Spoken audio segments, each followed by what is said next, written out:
श्री गुरुवे नमः। जय जय श्री राधे। कामिका एकादशी व्रत कथा। श्रावण मास के कृष्ण पक्ष की एकादशी तिथि को कामदा एकादशी का व्रत रखा जाता है। इस साल कामिका एकादशी का व्रत 21 जुलाई 2025 को रखा जा रहा है। देवशयनी एकादशी के बाद ये पहली एकादशी होती है जब भगवान विष्णु योग निद्रा में होंगे। इस दिन भगवान विष्णु की विधिवत पूजा करने के साथ साथ माँ लक्ष्मी की पूजा भी की जाती है। इसके साथ ही व्रत रखने का विधान है। मान्यता है कि इस दिन विष्णु जी की पूजा करने से शुभ फलों की प्राप्ति होती है। इसके साथ ही सुख समृद्धि धन संपदा की प्राप्ति के साथ साथ मोक्ष की प्राप्ति भी होती है। इस दिन पूजा करने के साथ साथ अंत में ये व्रत कथा अवश्य करें। अर्जुन ने कहा, हे प्रभु, मैंने आषाढ़ माह के शुक्ल पक्ष की देवशयनी एकादशी का सविस्तार वर्णन सुना। अब आप मुझे श्रावण माह के कृष्ण पक्ष की एकादशी की कथा सुनाने की कृपा करें। इस एकादशी का नाम क्या है? इसकी विधि क्या है? इसमें किस देवता का पूजन होता है? इसका उपवास करने से मनुष्य को किस फल की प्राप्ति होती है? भगवान श्री कृष्ण ने कहा, हे श्रेष्ठ धनुर्धर, मैं श्रावण माह की पवित्र एकादशी की कथा सुनाता हूँ।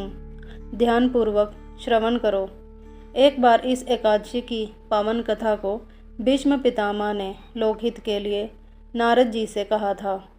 एक समय नारद जी ने कहा, हे पितामह, आज मेरी श्रावण के कृष्ण पक्ष की एकादशी की कथा सुनने की इच्छा है, अतः आप इस एकादशी की व्रत कथा विधि विधान सहित सुनाइए। नारद जी की इच्छा को सुन पितामह भीष्म ने कहा, हे नारद जी, आपने बहुत ही सुंदर प्रस्ताव किया है। अब आप बहुत ध्यानपूर्वक इसे श्रवण कीजिए। श्रावण माह के कृष्ण पक्ष की एकादशी का नाम कामिका एकादशी है। इस एकादशी की कथा सुनने मात्र से ही वाजपेय यज्ञ के फल की प्राप्ति होती है। कामिका एकादशी के उपवास में शंख चक्र गदाधारी भगवान विष्णु का पूजन होता है। जो मनुष्य इस एकादशी को धूप दीप नैवेद्य आदि से भगवान विष्णु की पूजा करते हैं, उन्हें गंगा स्नान के फल से भी उत्तम फल की प्राप्ति होती है। सूर्य ग्रहण और चंद्र ग्रहण में केदार और कुरुक्षेत्र में स्नान करने से जिस पुण्य की प्राप्ति होती है, वह पुण्य कामिका एकादशी के दिन भगवान विष्णु की भक्ति पूर्वक पूजा करने से प्राप्त हो जाता है।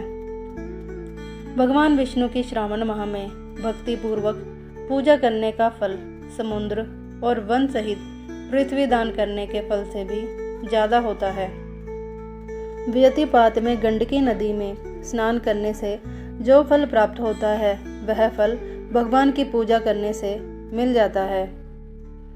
संसार में भगवान की पूजा का फल सबसे ज्यादा है, अतः भक्ति पूर्वक भगवान की पूजा न बन सके तो श्रावण माह के कृष्ण पक्ष की कामिका एकादशी का उपवास करना चाहिए। आभूषणों से युक्त बछड़ा सहित गोदान करने से जो फल प्राप्त होता है, वह फल कामिका एकादशी के उपवास से मिल जाता है। जो उत्तम द्विज श्रावण माह के कृष्ण पक्ष की एकादशी का उपवास करते हैं तथा भगवान विष्णु का पूजन करते हैं, उनसे सभी देव नाग किन्नर पितर आदि की पूजा हो जाती है। इसीलिए पाप से डरने वाले व्यक्तियों को विधि विधान सहित इस उपवास को करना चाहिए। संसार सागर तथा पापों में फंसे हुए मनुष्य को इनसे मुक्ति के लिए कामिका एकादशी का व्रत करना चाहिए। कामिका एकादशी के उपवास से भी पाप नष्ट हो जाते हैं। संसार में इससे अधिक पापों को नष्ट करने वाला कोई दूसरा उपाय नहीं है। हे नारद जी, स्वयं भगवान ने अपने मुख से कहा है कि मनुष्यों को अध्यात्म विद्या से जो फल प्राप्त होता है, उससे अधिक फल कामिका एकादशी का व्रत करने से मिल जाता है। इस उपवास के करने से मनुष्य को न यमराज के दर्शन होते हैं और न ही नरक के कष्ट भोगने पड़ते हैं। वह स्वर्ग का अधिकारी बन जाता है। जो मनुष्य इस दिन तुलसी दल से भक्ति पूर्वक भगवान विष्णु का पूजन करते हैं, वे इस संसार सागर में रहते हुए भी इस प्रकार अलग रहते हैं जिस प्रकार कमल पुष्प जल में रहता हुआ भी जल से अलग रहता है। तुलसी दल से भगवान श्री हरि का पूजन करने का फल 1 बार स्वर्ण और 4 बार चांदी के दान के फल के बराबर है। भगवान विष्णु रत्न, मोती, मणि आदि आभूषणों की अपेक्षा तुलसी दल से अधिक प्रसन्न होते हैं। जो मनुष्य प्रभु का तुलसी दल से पूजन करते हैं उनके सभी पाप नष्ट हो जाते हैं। हे नारद जी, मैं भगवान की अति प्रिय श्री तुलसी जी को प्रणाम करता हूँ।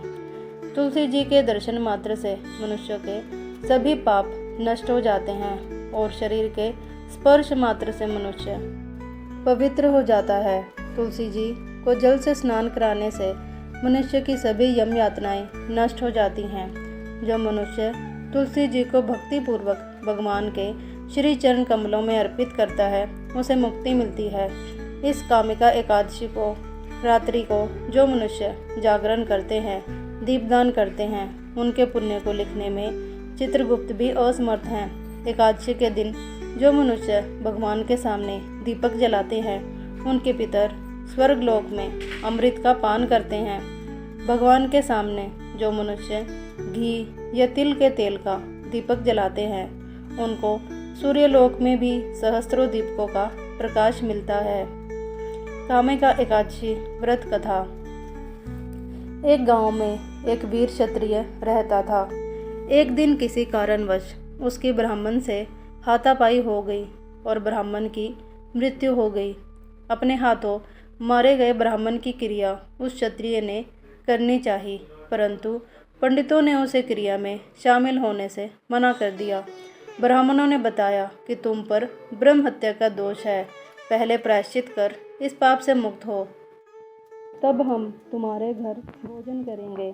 इस पर क्षत्रिय ने पूछा कि इस पाप से मुक्त होने का क्या उपाय है। तब ब्राह्मणों ने बताया कि श्रावण माह के कृष्ण पक्ष की एकादशी को भक्ति भाव से भगवान श्रीधर का व्रत एवं पूजन कर ब्राह्मणों को भोजन करा के सदक्षिणा के साथ आशीर्वाद प्राप्त करने से इस पाप से मुक्ति मिलेगी। पंडितों के बताए हुए तरीके पर व्रत करने वाली रात में भगवान श्रीधर ने क्षत्रिय को दर्शन देकर कहा कि तुम्हें ब्रह्म हत्या के पाप से मुक्ति मिल गई है।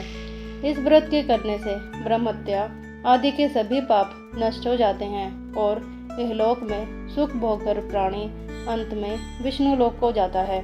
इस कामिका एकादशी के महात्म्य के श्रवण व पठन से मनुष्य स्वर्गलोक को प्राप्त करता है। जय जय श्री राधे। ओम नमो भगवते वासुदेवाय नमः।